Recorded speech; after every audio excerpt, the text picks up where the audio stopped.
¿Qué tal? ¿Cómo les va? Bienvenidos. Esta es otra edición de Chile Somos a través de las pantallas de Campo Abierto Televisión 105 para la región metropolitana, también para el sur de nuestro país a través de Telefónica del Sur. Bueno, y hoy día tenemos un gran invitado, además un gran amigo, porque trabajamos juntos hace algunos años, éramos los dos muy niños, mientras cantan un cumpleaños feliz por acá, porque estamos en el restaurante Doña Tina, donde se come maravillosamente bien. Carlos Alberto López. Amigo mío, qué gusto saludarle. Carlitos. Qué gusto de encontrarme contigo en una mesa. La última vez que estuvimos juntos me acuerdo que también fue en una mesa un poquito más chica. Era más chica y sí, yo me acuerdo que fue un liguriazo que nos mandamos. Exactamente. Donde fuimos más de alguna vez después de aquellas horas cero a tertuliar. Exacto. La palabra que acabo de inventar. Pero es un buen verbo, yo creo. Tertuliar, me gustó. Bueno, ustedes lo conocen. Carlos, periodista que se ha dedicado especialmente al área policial. Estuvo en el Mega, ya lo dije, ahí nos conocimos hace muchos años. Estuvo 8 años en Chilevisión. Un paso fugaz que ya nos va a contar, que yo todavía no entiendo mucho por Canal 13, parece que iba a estar, y después no estuvo, no sé. Y ahora volvió a su hogar televisivo, el primero que lo acogió en la televisión grande como es Mega. En la época nuestra anterior era Megavisión, claro. Sí, exactamente. Con Ricardo Claro y todo. Bueno, un gusto tenerte, Carlitos, acá. Cuéntanos, antes de entrar al área policial, porque hay varias cosas que quiero conversar contigo, tienen que ver con la contingencia, con la delincuencia, etcétera, etcétera. Sistema judicial y todo. Tema recurrente. Tema recurrente en nuestro país, por desgracia, ¿no? Porque las cosas han cambiado mucho, pero hablemos un poquito de tu vida. Tú comenzaste en La Serena. Exacto. ¿Cómo fue eso? Mira, estudiando química más encima. Claro, no, sí, esto fue absolutamente al azar. Estando en el colegio, en la escuela de música de la ciudad de La Serena, en todo colegio siempre hay una orientadora. Y en esa oportunidad la orientadora me dijo, te hacen unos test, unas cosas así. Tú no tienes pasta para trabajar con gente. Tú deberías buscar una carrera que sea más bien encerrada como un laboratorio. Le hice caso, di la prueba de aptitud académica en ese tiempo. Ya. Y siendo de La Serena, quedé en la Universidad de La Serena en químico laboratorista. No me fue mal, me iba bastante bien, pero descubrí que ahí había una academia de radio. Esa radio se llamaba Radio Colina Ambiental. Y estando ahí, hacía un programa y de repente un día llega un periodista de la Radio Agricultura de La Serena y dice, oye, ¿quién es el que...? Yo en ese tiempo era la mitad de lo que soy hoy día, estoy hablando 17 años tenía. ¿La mitad para acá o la mitad para allá? Sí, era mucho más flaco y más chico. Bueno, la cosa es que me dice, ¿quién es el que está locuteando? Yo le dije, oye, lo hacía súper bien. Me dijo, ¿sabes que yo soy de la Radio Agricultura y necesito a alguien para un reemplazo leyendo las noticias? Vamos, le dije yo. Pasó un rato, estuve haciendo este reemplacito, después vino mi primer contrato.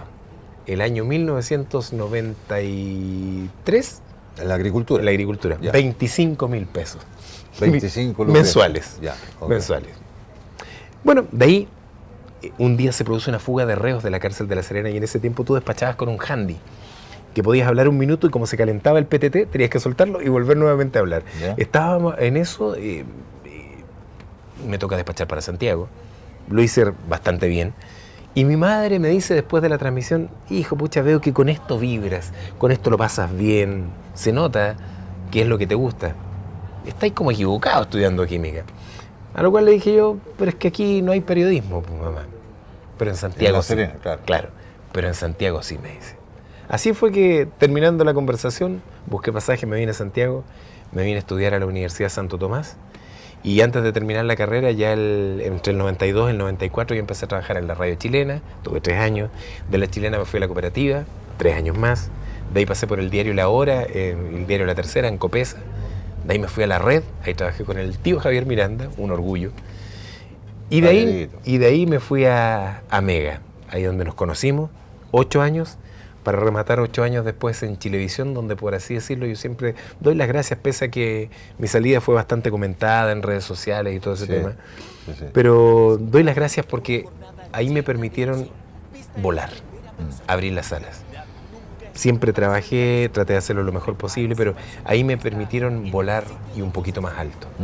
Lamentablemente el último mes que estuve en Chilevisión, el mes de enero, me metieron en una jaula y no pude hacer más, así que llegó la inesperada despedida del 31 Volaste tan de alto enero. que llegaste a otro nido después. Exactamente. Oye, salió poético eso. Lindo. Pero salió bonito. Salud por eso. Salud por eso. ¿Ah? Salud. Estamos aquí en Doña Tina, buen vino. Después nos van a traer unas cositas ahí para picar. En fin. Pero, ¿por qué te decidiste o elegiste el área policial? Yo creo que fue un poco el azar. El azar. El azar me lleva o a esto. el área policial te escogió a ti a lo mejor. Tal vez, ¿por qué no decirlo? Mira, cuando entré a la radio chilena, los primeros trabajos o cancheos, por así decirlo, que tuve, decían en relación con hacer el móvil matinal. ¿Ya? Y el móvil matinal tienes que reportar lo que pasa en la noche, los incendios. Oye, espérate, un paréntesis nomás. Alejandro, Muchas gracias, Carlos Alejandro. López, Se Alejandro, nos trató esto se una ve. cosita poca. Muy bueno. Sí. Vale la pena Estamos hacer el acá- paréntesis, ¿eh? Muchas gracias. Estamos acá en la comuna de Lobarnechea, en el restaurante Doña Tina, el mejor restaurante de comida chilena que existe, con un buen vino. Muchas gracias. Este es un Don clásico. Alejandro. Este es un clásico para toda persona que quiera comer y disfrutar un lugar chileno. Sí. Este es el lugar indicado, yo creo. Exactamente. Puede hacer su reserva y por ahí si no hace la reserva igual lo van a atender con los brazos abiertos, como siempre lo han hecho con nosotros. Yo vengo años que vengo, desde que era chico, imagínense la cantidad de años que estoy hablando antes de hacer este programa y la atención realmente es espectacular. Volvamos a la historia. Sí, claro. Te decía que estaba trabajando en radio y me tocaba hacer el móvil matutino. El móvil matutino implica recorrer las postas, la posta central, la posta El Salvador, la posta 4, la posta 3, ahí en calle Chacabuco, y tener contacto con carabineros, con bomberos. Se dio un contacto tan permanente en el tiempo que empecé a hacer cursos de perfeccionamiento. Hice cursos de criminología con el Laboratorio de Criminalística de la PDI, donde me enseñaron una serie de aspectos que son necesarios a la hora de poder elaborar un relato, un despacho desde el ámbito policial. Y con el paso del tiempo me di cuenta que era uno de los colegas del gremio que tenía, por así decirlo, mayor expertise en determinadas cosas, junto a otros, obviamente, de la altura de Osvaldo Navas, de Manuel Vega en el diario La Cuarta, que en paz descanse, mi queridísimo Manolito. Tantos reporteros policiales de los cuales aprendí mucho y que obviamente vas aprendiendo porque esto tiene que ver mucho con mañas también. Y aprendes las mañas y después me llamaron para la cooperativa, siempre en el ámbito policial, móvil. Después me llaman para el diario La Hora justamente como reportero policial. Entonces vas, por así decir, pavimentando por tramos lo que es tu expertise y hasta lo que es hoy en día, que soy, por así decirlo, gracias a Dios, palabra autorizada en lo que dice relación con el ámbito policial. Sí, por supuesto. Y estando dentro de esta área, el área policial, ¿nunca pensaste en alguna oportunidad hacer otra cosa, dedicarte a otra área, no sé, el mundo del espectáculo, la política, la economía? Mira, estando recién, cuando llegué el año 92 acá a Santiago, en aquel entonces mi norte, viniendo de una carrera como químico laboratorista eminentemente científico, con un método, todo eso, yo quería emular al gran Hernán Holguín. Ese era mi norte. Mundo. Yo quería imitar y ser, aunque fuera una décima parte de lo maravilloso profesional que fue dedicarte al área científica. al área científica. Pero como te digo, el azar me lleva, o sea, esta posibilidad que me dice un profesor de radio que tenía, Jaime Coiro, me dice, necesito a alguien para trabajar los fines de semana aquí en la radio. Y llego los fines de semana y empiezo con lo policial. Y como te digo, llega todo esto que es como un dominó que empiezan a caer y terminas. Y te quedaste ahí. Me quedé ahí. Ahora, trabajar en el área policial para un periodista, así como están las cosas hoy en día, tiene su riesgo también. Tiene sus bemoles. Yo en 2 oportunidades he tenido amenazas de muerte. ¿Amenazas de muerte telefónica? Telefónicas. Ya. Y con papelitos. Cuando estaba en Mega. Cuando estabas en medio. Sí. Ya. Amenazas bastante fuertes. Pero por así decirlo, esto policial te da y te quita. Te quita la tranquilidad. Cuando una persona a quien tú no conoces dice, te vamos a matar. Obviamente te afecta. Pero también te da. Porque tanto va el cántaro al agua que terminé casado con una policía. Oye, esa historia es muy interesante porque tú conociste a Paula, tu señora, Sí, en claro. un allanamiento En la legua. en La Legua, y por lo que sé, por lo que contaron las malas lenguas, parece que ella al principio no te pescó ni en bajar. No, o sea, a lo sumo fue una sonrisa, porque, mira, era muy especial, porque fue un operativo del año 2003, 8 de agosto, todavía me acuerdo. Son las balaceras y los ataques a todo quien En esa se oportunidad fue un operativo bastante masivo, estaba bien violenta la cosa, hubo disparos, hubo lanzamiento de piedras, barricadas. De hecho, fue tan importante ese operativo que sumó fuerzas Carabineros y la Policía de Investigaciones. Y dentro de la Policía de Investigaciones era bien visible ella, porque eran, ¿qué te digo?, 100 funcionarios policiales y ella, la única mujer. La única mujer. Y estaba Carlita ahí. Y ahí estaba Carlito, andaba con 2 camarógrafos. Ya. Marcelo Cancino, el Máscara, ¿te acuerdas? Sí. Y el Richie Soto. Entonces yo la veo y digo, wow. Llamaba la atención, imagínate. Jeans, taquito alto, chaleco antibala, blusita blanca, corriendo, pistola en mano, le pego una pata a una puerta y no te pasaste. El sueño al pibe, dije yo, no, olvídate. No, maravilloso. O sea, yo en ese momento... Ya, pero pensaste en ese momento cuando pateó la puerta, chuta, te la imaginaste como tu pareja. Estaba complicada la cosa. Mira, ¿no? Tienes que portarte bien. Lo dije en un video que en una oportunidad hice. Ya. Dije, esa mujer tiene que ser la madre de mis hijos. Ya. Así lo pensé. Y así fue. Y así fue. Costó al comienzo porque, como tú decías, no pescaba mucho. Yo hablaba con mis amigos de la Brigada de Robo, de la Policía de Investigación, le decía, oye, saludos a la Paulita. Ya, pero ¿cuál fue el primer acercamiento que tuviste con él? ¿Cómo fue? El primer acercamiento fue cuando en una oportunidad había habido un secuestro de un ciudadano colombiano en el centro de Santiago. Una semana antes, la Brigada de Robos había hecho un decomiso de cerca de 1,5 toneladas de cocaína blanca diluida en pintura de color blanco en el sector norte. Y en esa oportunidad estaban metidos ya ciudadanos colombianos. Me había tocado reportearlo y a la semana siguiente se produce este secuestro. Sé que van a trasladar a la persona, o esta persona estaba prestando declaración en el entonces, porque en ese tiempo era el sistema inquisitivo, el sistema antiguo. Claro. Tercer juzgado del crimen de Santiago, en la esquina de la Amistad y la Buena Onda, Morandé con compañía. ¿Ya? Llego al... Nombre que puso Álvaro Sala entre frente. Exactamente. Llego al segundo piso y de repente la veo pasar a ella, Paula. Y le digo al camarógrafo que iba conmigo, Arturo Espinosa, grábala porque seguramente viene a buscar al colombiano. Dicho y hecho, pasaron unos minutos, toma al colombiano, pasa por el lado mío, ni me miró. Ya tiene el colombiano después estaba un carajo en todo caso. No, pero es que era buena la historia. Pero era buena la historia para mí y también para las noticias. Sí, claro. En lenguaje policial le pusimos cola. Salió el carro policial, nosotros atrás, por todos lados, tenían ese tiempo. Siguiendo a Colombia. Y a la Paula. Y también. Llegamos, aunque tú no lo creas, antes a la Brigada de Robos. Me paro adelante, hago un enganche en cámara, pasa ella, se baja y sigo esperando. Pasaron un par de minutos, se transformó en hora, no teníamos ninguna versión oficial, todo se manejaba bajo absoluto hermetismo. Y no sale a comprar al negocio de la esquina. Y ahí va la primera vez que le hablo. ¡Paula! Le grito. Se da vuelta y sigue caminando. Me acerco corriendo y le pregunto, oye, ¿es efectivo lo que pasó y todo el asunto? ¿Estuvo secuestrado toda la noche? Me queda mirando, se ríe, me dice, fueron 3 horas. Se fue. Eso a mí me bastaba, yo ya tenía para tener una nota. Después obviamente entrevistamos al jefe de la unidad y al fin de semana siguiente me tocó turno. Voy llegando al metro, había salido en buen chileno, iba con una caña. Terrible. Pero sí, tenía que llegar temprano al canal. Te estoy hablando 23 años, no más que eso. Voy al canal y se sube al mismo carro del metro, en Quinta Normal. Estuvimos conversando, bla, bla, bla. Esta vez en el colombiano. No, el colombiano ya había pasado la historia. Estábamos 2 chilenos. Una de Talcahuano y un serenense. Conversamos 2 estaciones.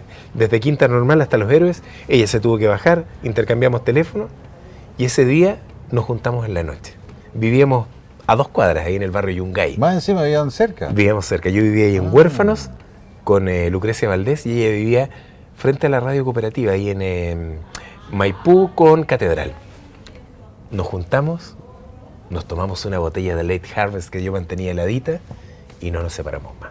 Y ahí comenzó la historia hasta el día de hoy. Nos hicimos grandes amigos, fuimos amigos durante aproximadamente 3 meses y después, bueno, empezamos a pololear. El romance. Oye, Sí. ¿ella sigue en la PDI? Sí, ¿o no? ella sigue. Tiene una labor súper estratégica que por seguridad no te lo puedo decir, pero está, Sí, como, por supuesto. está como segunda jefa en una unidad muy, pero ¿Y muy cómo lo hacen? estratégica. Porque ella, obviamente, por el trabajo que desempeña, tiene que tener, al igual que tú, de repente información confidencial.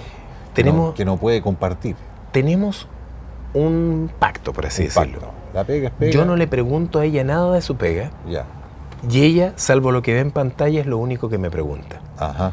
Porque puede llegar a ser demasiado invasivo. Sí, obvio. Información es poder y información en manos erradas Equivocada es peligroso. puede ser muy peligroso. Dejando un poquito atrás la historia de amor entre tú y Paula, volviendo al tema de lo policial. Yo quiero tocar un tema que es muy contingente. Se habla mucho de la delincuencia, ¿verdad? Yo tuve la experiencia hace un par de años, a mí me asaltaron, me robaron el auto. ¿Pistola en mano? Fue con arma blanca. Bien. En realidad era de noche, no vi el color, pero malo el chiste, pero en todo caso, bueno. En fin, el humor diferente. No, sí fue con cuchillo y con destornilladores, con punzones. Fueron 2. A una cuadra de una comisaría, ahí en la comisaría de la Extranquera. Bueno, cuento corto, el auto después lo encontraron, en fin, a los 3 días. Pérdida total. Pero la sensación de impotencia, vulnerabilidad y de no creer lo que estaba pasando, porque a mí que me tocó tantas veces leer noticias policiales y ver todos los días en los diarios y comentarlo incluso, antes uno siempre pensaba, oye, qué terrible esta cuestión, pero a mí no me ha pasado, a ninguno que yo conozca, menos un familiar. Hoy día sí, gente cercana a tu vida, tú sabes que a uno le pasó una cosa, a otro le pasó otra cosa. Se dice que el 70% de tus conocidos ha sufrido o está por sufrir un hecho delictual. Imagínate, el porcentaje altísimo. Altísimo.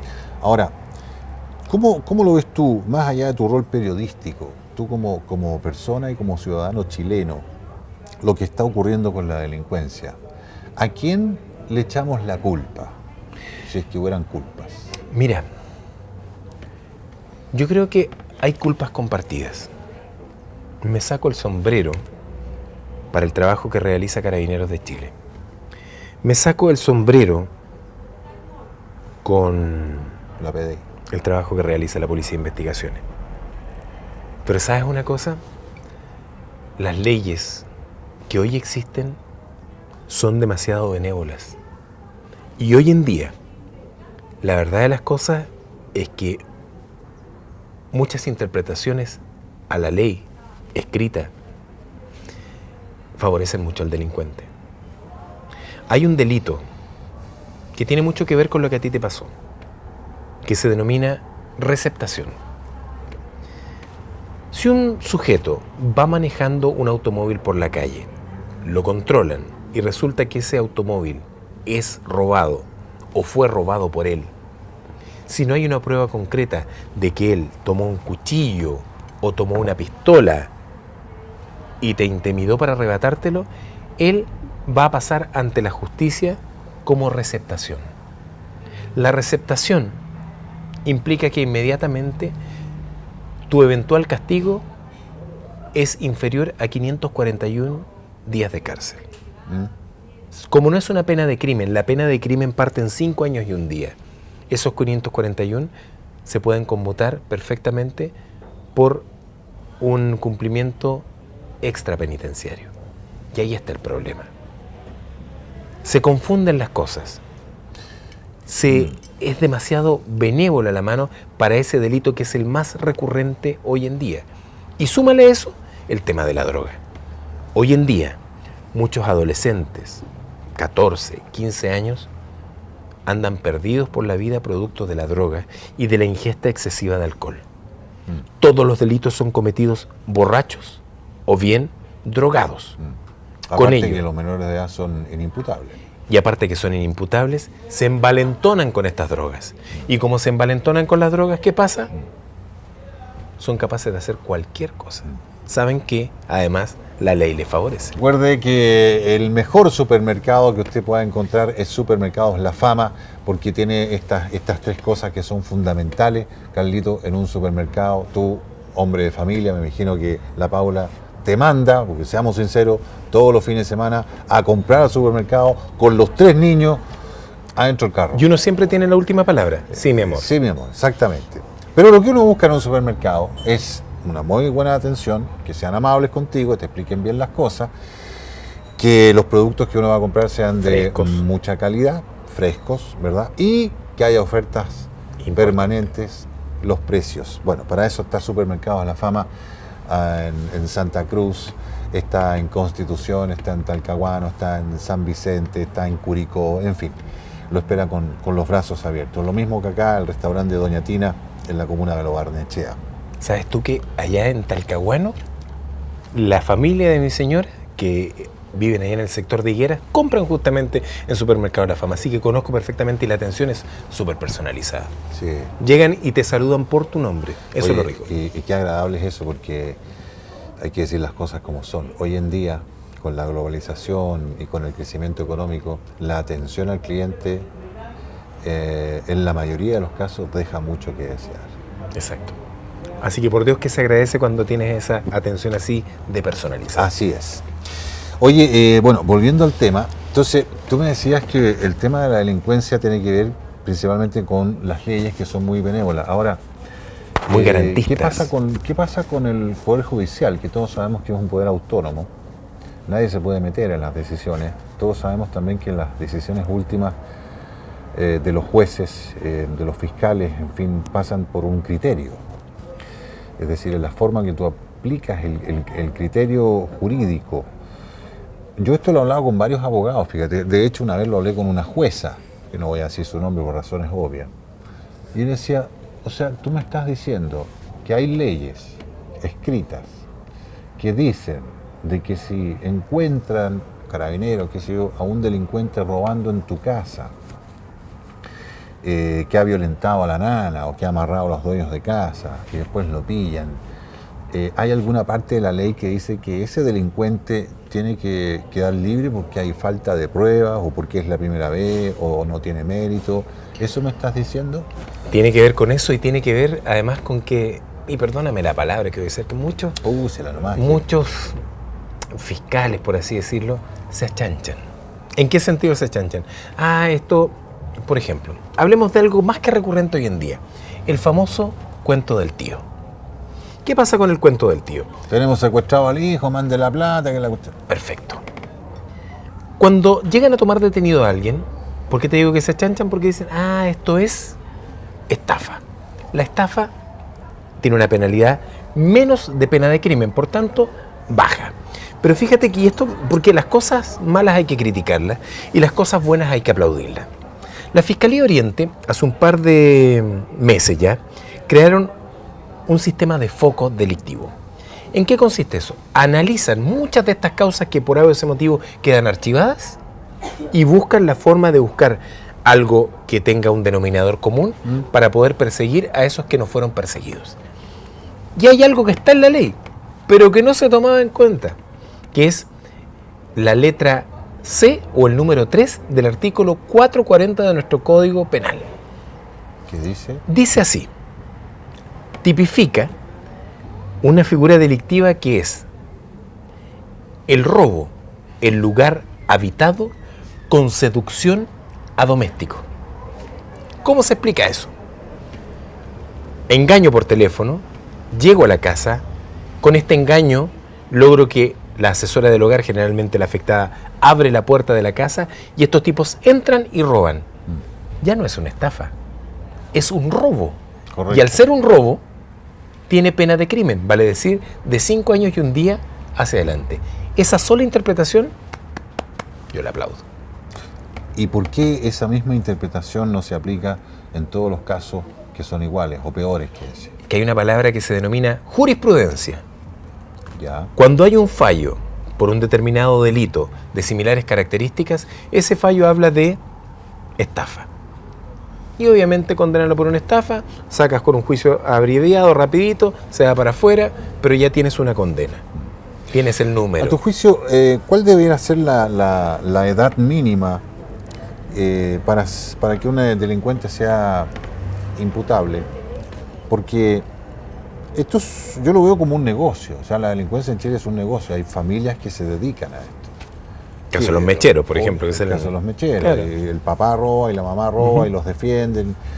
Y eso lo vemos en los juzgados cuando defienden a su hijito, pobrecito, que no ha hecho nada, ¿verdad? Entonces se traspasa este conocimiento porque es una especie de universidad, digamos. Se aprenden técnicas nuevas. Exacto. Entonces, saben que los niños, entiendo que son menores de 14 años, 16, 14. Menores de 14 de es 14. inimputable. Pero un niño de 13 años, ¿no es cierto?, ya es capaz de robar y de hacer mucho más también. Y ya es capaz de discernir lo que es bueno y lo que es malo. Exacto. El famoso discernimiento. Entonces es re fácil para la familia decirle a ese niño, mire, vaya usted y hágalo, porque si lo llegan a pillar, lo van a dejar libre el otro día, porque usted es un niño. Hay una utilización de los menores. No solamente para robar, porque obviamente son más pequeños y tienen esto que los favorece legalmente hablando. Los utilizan porque son más pequeños, pueden entrar por una ventana. Los utilizan, por ejemplo, en sectores vulnerables como la estigmatizada población de la emergencia. Obviamente hay un control policial en cada uno de los accesos, pero ¿qué pasa? Tienen que ir a hacer una entrega de droga. ¿A quién mandan? Al niñito chiquitito que a veces tiene 6, 7 años. Lo mandan con una mochilita con un cargamento de 3 kilos de droga. Claro. O ese mismo niñito lo mandan con las pistolas para afuera. ¿Te das cuenta? Ahora, con respecto a las drogas, yo creo que ambas policías, ¿no es cierto?, los organismos de inteligencia deben saber perfectamente cuáles son los lugares donde no solamente donde se consume, donde se trafica droga, ¿no es cierto?, donde se intercambia droga. Lo mismo me he preguntado yo con lo que pasa en Colombia, guardando las proporciones. Claro. Y no decir, no, es que la selva es inexpugnable y todo lo demás. Lo mismo cuando andaban buscando a Saddam Hussein, ¿no? Imposible encontrarlo. Yo creo que los sistemas de seguridad que hay hoy día y la tecnología, no creo que sea difícil encontrar un ser humano en algún rincón de la Tierra, por mucho que esté escondido en una cueva. Menos lugares donde se sabe que se consume y se trafica droga. ¿Por qué no se pueden hacer allanamientos que yo diga sean allanamientos masivos, digamos, como para exterminar de una vez por todas esa situación? No sé, ¿cómo lo ves tú? ¿O es muy inocente lo que estoy diciendo a lo mejor? No, no es inocente para nada. Pero ¿sabes lo que pasa? Mira, hace unos años atrás, Chile era solamente un país de paso de droga. Utilizaban o intentaban hacer permeables nuestras fronteras para enviar cargamentos especialmente a Europa, a los Estados Unidos. Incluso ahora último, para enviar cargamentos a el Lejano Oriente, que está comprando droga de manera impresionante. ¿Qué pasa? Hoy día Chile no es solamente país de envío, también es país de consumo. La droga, por ejemplo, cocaína de alta pureza, se va para afuera. Y acá en Chile estamos teniendo la famosa pasta base, o la cocaína base, que muchas veces es incluso pateada, como se dice en el AMPA, logrando mayor cantidad de kilos con menor calidad. La pasta base tiene, se dice, hasta raspado de muralla. Sus impactos son tremendamente nocivos y eso es lo que están consumiendo la mayoría de nuestros jóvenes. Y eso es lo que está lamentablemente arrastrando a que ese joven, por la necesidad de seguir consumiendo, comience a robar al interior de su propia casa. Robar joyas, robar relojes, robar artículos electrónicos que los reduce a un precio irrisorio. ¿Para qué? Para comprar el mono en la esquina. Así se parte. Y después la necesidad tiene cara de hereje y vamos haciendo robos mayores y somos capaces de empuñar un arma e incluso dispararle a otra persona, a otro ser humano, con tal de tener Por la droga. desesperación de droga. consumir. Ahora, tenemos que irnos, queridos amigos, gracias por haber estado con nosotros. Nos vamos a encontrar en una próxima edición de Chile Somos y seguimos aquí disfrutando con Carlos Alberto López, gran periodista. Salud. Salud. Chao, chao. Hasta luego. Qué gusto de saludarla. Oye, hemos llegado al mejor restaurante de comida chilena, Doña Tina. Cuénteme, doña Trina, ¿qué nos tiene de rico por aquí? Oiga, bueno, lo espero con una rica cazuela de ave, de vacuno, con plateada, ricos lomos, lo que quiera, con papas fritas, ensalada, rico pan caliente, puré picante, lo que quiera. Ya me dio hambre. Estamos aquí Ya me dio para hambre. Ya. atenderlo. Vámonos. Salud. De Chile somos. De Chile somos.